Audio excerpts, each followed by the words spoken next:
That's my big fear. That this is the end of the Defender series. Hey geeks, welcome to my channel. I'm Trey Gilding, and today I'm talking about some big news, good and bad, coming out of Marvel Television. Remember, if you like this video, to give it a thumbs up, subscribe, comment, and share it around so others can join in the conversation. Let's geek out.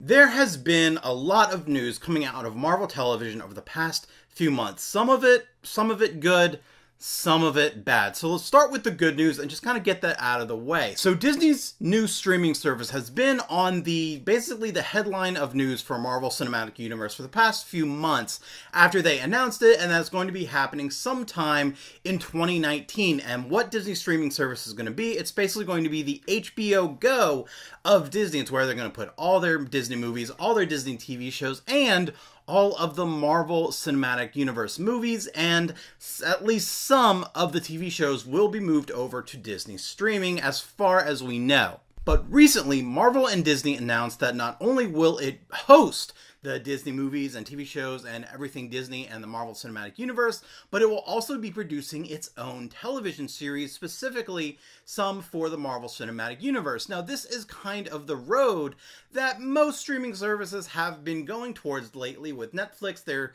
producing and creating their own television shows, so are Hulu and Amazon Prime, and I don't know that HBO Go is, because HBO Go is basically just HBO, and HBO has been doing their own thing for a while, so that's just kind of more HBO stuff.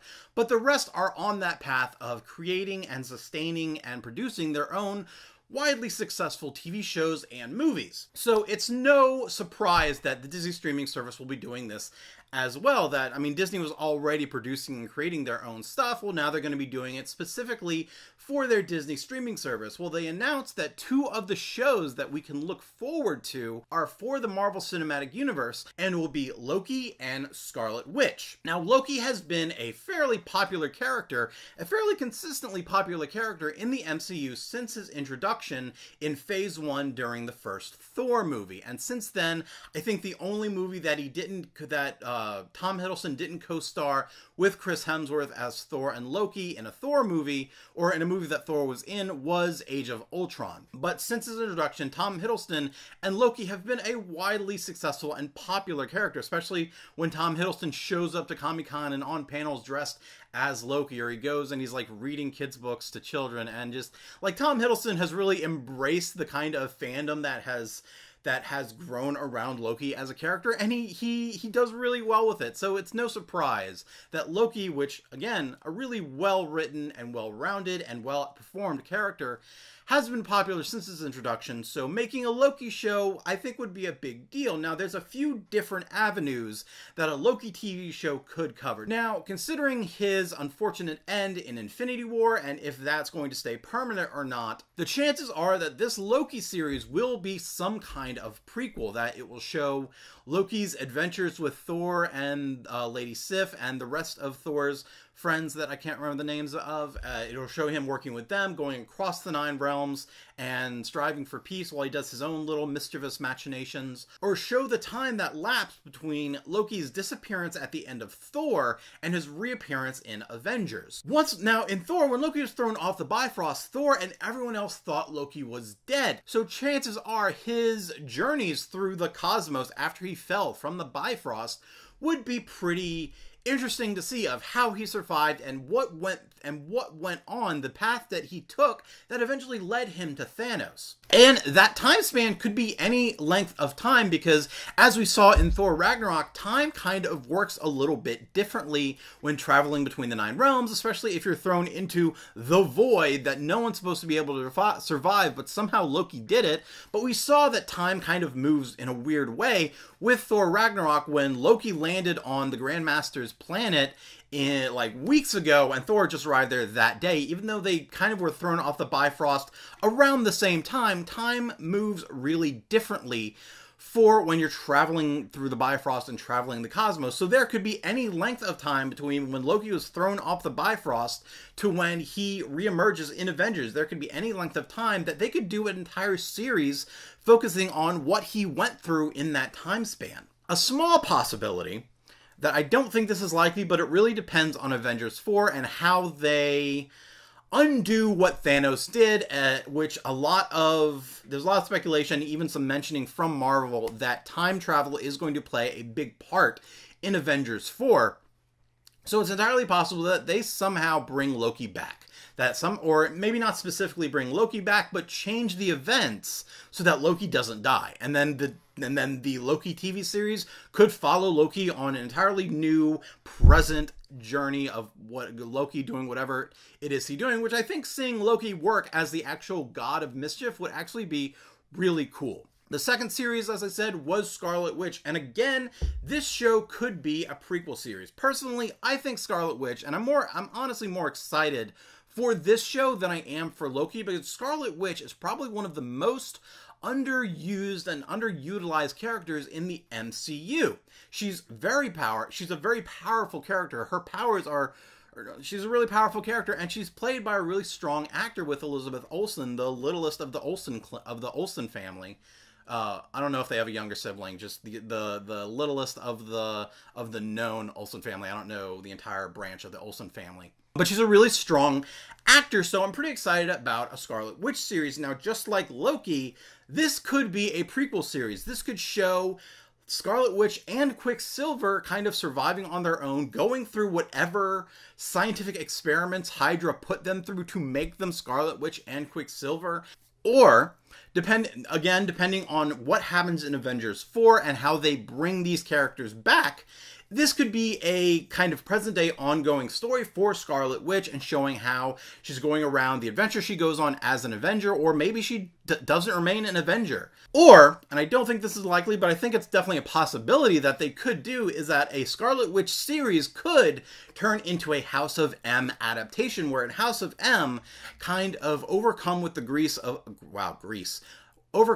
grief of losing Vision and her family that she created with the Vision, that she kind of unknowingly, with her powers, she changes reality to be exactly what it is she wants that reality to be. So it's entirely possible that a Scarlet Witch TV show could be an alternate reality kind of thing, where Scarlet Witch unknowingly makes this happen and then is going along in this other reality, maybe trying to stop it, trying to undo it with help from some of the other Avengers, or even help from some of the mutants. We do know that X-Men is joining the roster of the MCU at some point, and House of M is a big X-Men story in the comics, so it's very possible that this alternate reality could be an introduction for the mutants into the rest of the MCU. That somehow whatever it is she does and the reality that she creates, there's mutants, and the mutants stick around.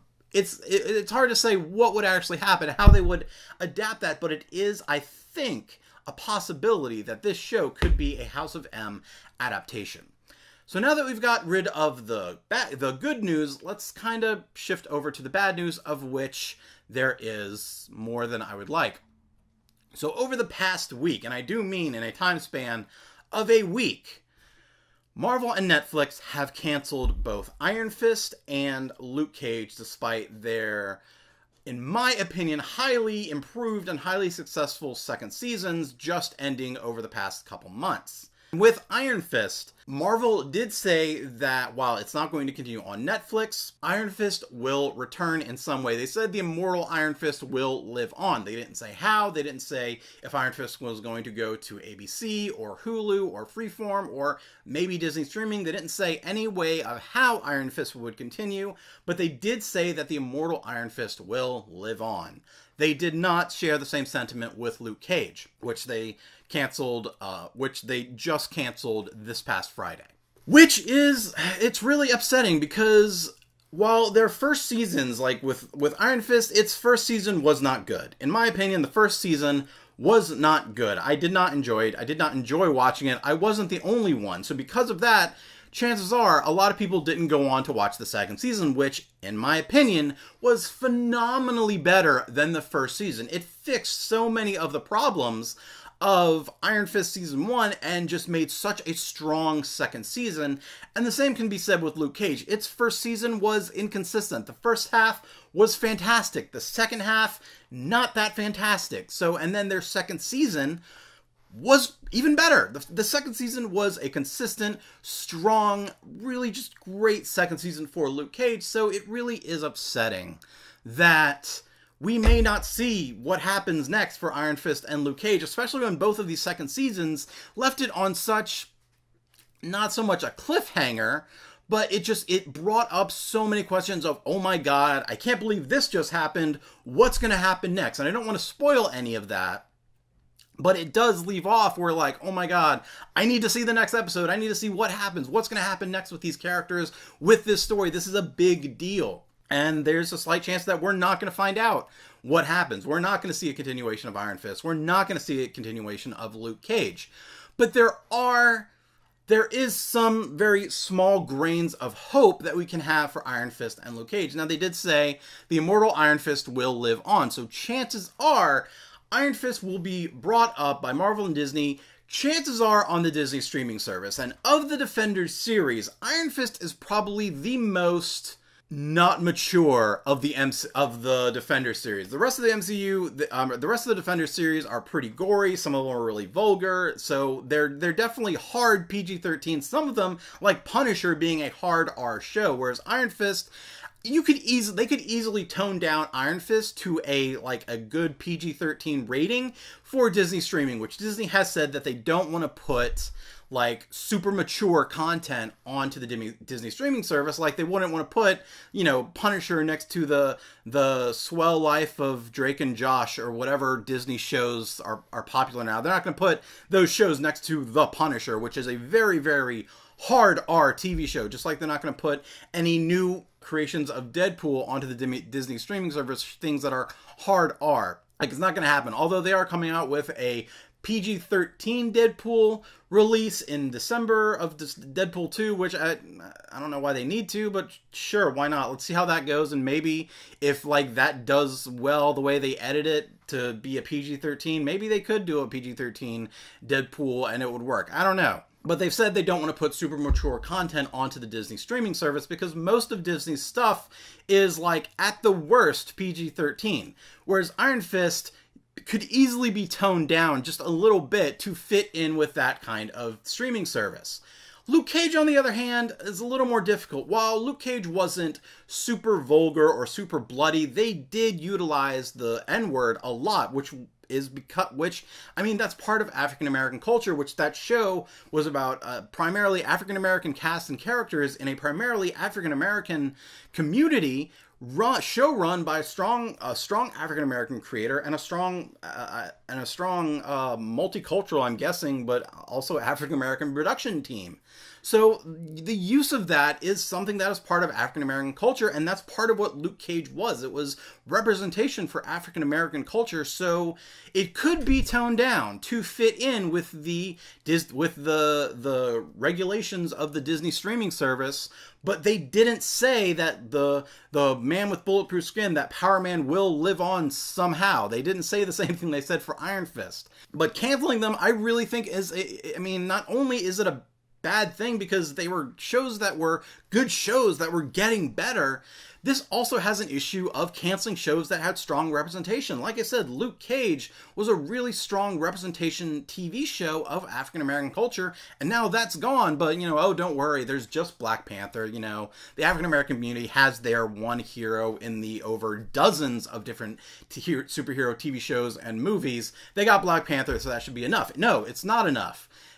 Just having Black Panther and just Luke Cage wasn't enough. It's not going to be enough because representation matters, that people need to be represented in pop culture, which I've said many times before, I'm going to say many times after. So cutting out Luke Cage cuts out that representation, and the same can be said for Iron Fist. Now, yes, Danny Rand was the blonde-haired white dude who was more or less the lead character in Iron Fist, but just as much as it was a main show for Danny Rand, Colleen Wing was just as much of a main character for Iron Fist than Danny Rand. Plus, in season 2, there was such a strong cultural identity for Asian America. Chinatown in New York played a huge role in Iron Fist Season 2, and that was a huge representation issue for Asian Americans, Asians in America who are seeing characters like them that they can relate with, that shows their culture in a TV show. And again, now that's gone, and what's left is white Catholic Irishman Daredevil,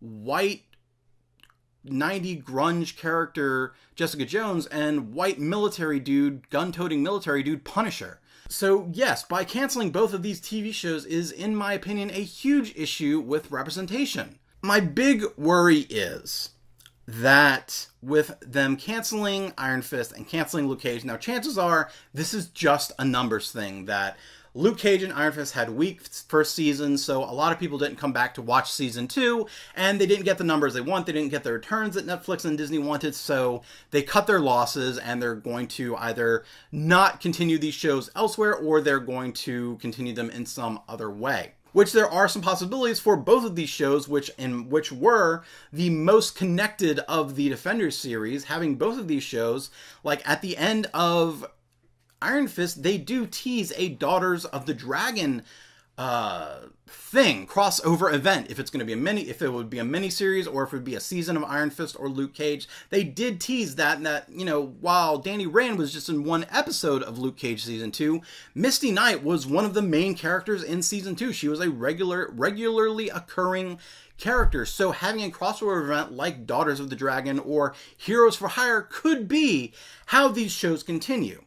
But my big worry is, with Disney having their own streaming service coming out in 2019, that canceling Iron Fist and canceling Netflix is the beginning of Netflix essentially cleaning house. Disney's streaming service will be a direct competitor of Netflix. And that's something I've always argued, that if all of these different things are going to have streaming services, they're going to be a streaming service for every channel, for every single thing, a DC streaming service, a Marvel Disney streaming service, HBO Go, Hulu, Freeform, all of these different streaming services, that no one is going to have streaming services. That people are going to stop paying for Netflix and Hulu and Disney streaming and HBO Go and Amazon Prime and all of these different streaming services, because that's just going to be too much, and that is going to encourage, not that I'm against digital piracy, but that's going to encourage more piracy of TV shows and movies, because no one is going to want to pay a million different subscription services for a few TV shows that they watch. But with Disney making their own streaming service, that is going to be direct competition for Netflix and Hulu and Amazon Prime. So it really doesn't serve Netflix if Disney is going to stop making new series with Netflix, if they are just going to leave the 5 or 6 Defender series that are on Netflix and just leave them there, and then anything new they make is going to be done through the streaming service. And Disney isn't just taking TV shows from Netflix, they're taking all of their content from Netflix to put on the streaming service, and that it's not going to be a hit for Netflix, but I can definitely see Netflix saying, fine, take your ball, take all your toys, and go. This could be Netflix completely breaking up with Disney and Marvel. It's very possible, I would even say it's likely, that their next cancellation is going to be Jessica Jones, and the next one's going to be Daredevil, and then after Punisher Season 2, which is thankfully already in production, they're going to cancel Punisher, because Netflix doesn't need Marvel or Disney. Netflix was vastly successful before any of this. They not only were they successful in hosting different movies and TV shows from cable, they'd already started with huge successful series like Stranger Things, like House of Cards. They have their success. They have their money. And I know we're going to say, in protest of this, we're going to cancel our Netflix subscription services. No, I'm not. There's other shows I do want to watch on Netflix. There's other shows I want to watch on Hulu. So Netflix doesn't need the Marvel or Disney or MCU to be successful. So it's entirely possible, and maybe this is just my pessimistic paranoia that this is happening, but I have a feeling that this is what's going to happen, is that Netflix is going to completely break up with Marvel and with Disney and get rid of all of their joint produced Netflix series and cancel all of the Defender series, which may or may not be reborn on the Disney streaming service or Hulu or whichever. I mean, I don't even see why Hulu would stick around with Marvel and Disney if they're making their own streaming service. That's going to be in direct competition of Hulu. It's entirely possible that Hulu could go on and just cancel Runaways, and then Runaways would either just stay dead or go on Disney streaming or go on ABC or go on any of the other number of things that Disney still owns. Thankfully, Disney still owns ABC, as far as I know. As far as I know, Disney still owns Freeform. So things like Cloak and Dagger and Agents of S.H.I.E.L.D., even though Agents of S.H.I.E.L.D. is kind of hanging on by a thread, those shows I think are safe because those are direct things owned by Disney, so they don't need to worry about working with another company to do these shows because they're already doing them. But things like Netflix and Hulu, that's my worry. That's my big fear, is that this is the beginning of Netflix cleaning house, breaking up with Disney. Or maybe it's actually Disney and Marvel which are breaking up with Netflix and taking all of their stuff away from Netflix and maybe even Hulu to go on Disney streaming or to just die. Just like Netflix doesn't need the MCU to be successful, the MCU unfortunately doesn't need TV shows to be successful. Marvel Studios has its success. It had its success before it started doing TV shows, and every time a Marvel movie comes out, every time a Marvel Cinematic movie comes out, it is a worldwide event. Everyone in the world goes to see these movies. They talk about these movies. They tell their friends about these movies. They post about these movies. They buy these movies on digital or Blu-ray or DVD, or VHS isn't actually a thing anymore, so they're not buying them on VHS. But it's a big deal. Every movie that comes out, even if, like, Ant-Man and the Wasp I thought was a really weak movie, it was still a big worldwide event that everyone went and saw Ant-Man and the Wasp. So the MCU, Marvel Studios, don't need the Defenders or any of their TV shows to remain successful, which really sucks. Because in my opinion, the Defenders series are the best thing that Marvel Studios has to produce. Don't get me wrong, I love the movies. I really do. I'm right there with the rest of the world, eager and foaming at the mouth to see the next MCU movie. But it's not the same reaction for everyone for Defenders series or for Agents of S.H.I.E.L.D. or for any of the other MCU TV shows. Like, I wouldn't even say half of the people that go to Marvel movies watch the Marvel TV shows because they just don't. Call it superhero fatigue or just, well, it doesn't really appeal to me. Whatever reason there is, they don't watch them. They don't watch them as much as everyone watches the movies. Which is sad because I love these. I love the Defenders series. Like, even Iron Fist and Luke Cage, which, like I said, had weak seasons, there were still things I liked about them and love about their second seasons. So it sucks that because not a lot of other people love it, we're not going to get any more. That's my big fear, that this is the end of the Defender series, which have been the best things that Marvel has done.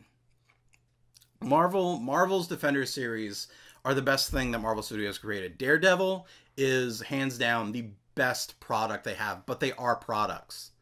The Defender series and all of the movies and all the TV shows, they are products. And unfortunately, if those products don't sell, they're going to stop selling them. And that seems to be what happened with Iron Fist and Luke Cage. And I'm worried that even with Daredevil, even with season 3 of Daredevil just launching, I would not be surprised if in a week or 2 weeks or Monday or Tuesday, we're going to hear news that Daredevil has been canceled. I would not be surprised. I would not be surprised if Jessica Jones get canceled. I would not be surprised if it's announced that Punisher's second season will be its last season on Netflix. I would not at all be surprised. And that really sucks when business and numbers get in the way of art. Like, that really, really sucks.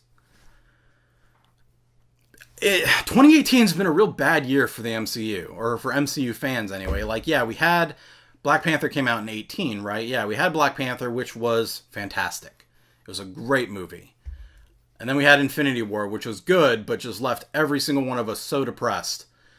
And then we had Ant-Man and the Wasp, which was, in my opinion, supposed to be the palate cleanser for Infinity War. That was supposed to just be funny and fun, and I was bored watching it.